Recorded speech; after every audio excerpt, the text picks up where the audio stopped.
আমি বলছি ভয়েসের একটু প্রবলেম হবে, একটু শুনে নিয়েন। আমার বন্ধুর ছোট বোনের বিয়ে, আর এই ছোট বোনের বিয়েতে আমরা গায়ে হলুদের দাওয়াত পেয়েছি।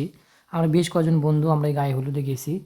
বিয়ের চেয়ে মনে হয় গায়ে হলুদের মজাটা আলাদা। গায়ে হলুদে বিভিন্ন রকমের মানে সিম্পল মানুষ থাকে, বেশি মানুষ তেমন থাকে না। আর নিজেদের মতো আনন্দ উল্লাস করা যায়। আর বিয়ের দিনে তো নানান রকম খেয়ে দিয়ে ব্যস্ত উল্লাস। তো যাই হোক গায়ে হলুদের দিনে বেশি গান বাজনা বাজানো হয়, খুবই ভালো লাগে। আর এই গায়ে হলুদটা যদি ডেকোরেশনটা ভালো হয় আরও ভালো। আর ডেকোরেশনের ম্যানটাও ছিল আমাদের বড় ভাই।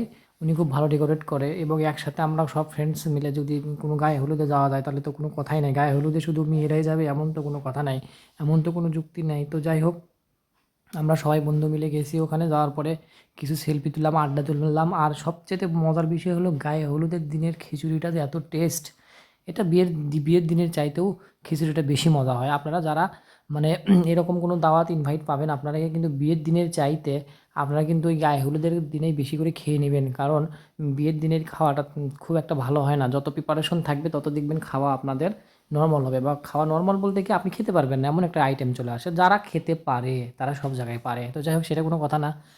তো আমার বন্ধুরা সবাই ফটো সেশন করছে, তো ভাবলাম আমি একটু তুলে নিই। দেখেন এত ফটো একে এত ক্যামেরাম্যান। যাই হোক খুবই ভালো লাগলো, পরিবেশটাও খুবই ভালো ছিল। দিনটা আরও অসাম, কারণ বৃহস্পতিবারের দিন, আবহাওয়াটা শীত। আর বিয়ে কিন্তু মিডিয়াম শীতকালে বেশি ভালো লাগে, কারণ গরমের দিনে প্রচুর গরম থাকে, মানুষজন খেতে পারে না, মানে একটা ভালো কাপড় পরতে পারে না। আর আমরা এখানে ফটো সেশন নেওয়ার জন্য ফ্রেন্ড ডাকলো, তো আমরা সবাই চলে আসলাম। একজন মিস ছিল, পরে একটু মনে হয় আসছে। যাই হোক তারপরেও কিছু করার নাই। আসলে খুবই ভালো লাগতেছিল এরকম ফটো সেশন নেওয়া।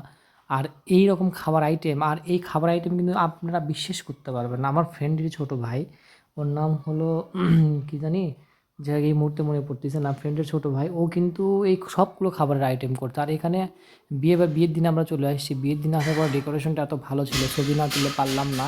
তো ভাবলাম যে একটু ছবি তুলি, একটু ভিডিও করি, কারণ অনেক সময় তো লং ভিডিও দেওয়াও হয় না। তো আসসালামু আলাইকুম। বিয়ের ভিডিও ভালো লাগলে অবশ্যই লাইক কমেন্ট শেয়ার করবেন।